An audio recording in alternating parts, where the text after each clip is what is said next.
makcik jarang bercerita dekat macam orang kata tunjukkan benda-benda dekat social media tentang apa yang negatif tentang masa menjaga orang tua. Tapi bila makcik ceritakan, bila kita faham 4 aspek kehidupan kita nak jaga orang tua, kalau dari segi fizikal orang tua dah tak sama macam kita dah normal. Diorang jalan pun dah perlahan, tulang pun kadang-kadang ada yang dah retak, ada yang dah patah, kan. So kebanyakannya yang mungkin sama mulut, cakap sama, cakap kuat semua, tapi lain tak.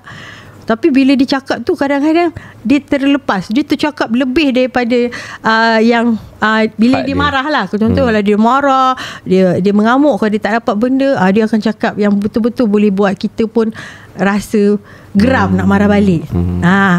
So inilah pentingnya kita faham diri kita dengan diri dia tak sama. Dekat situlah makcik belajar sabar tu.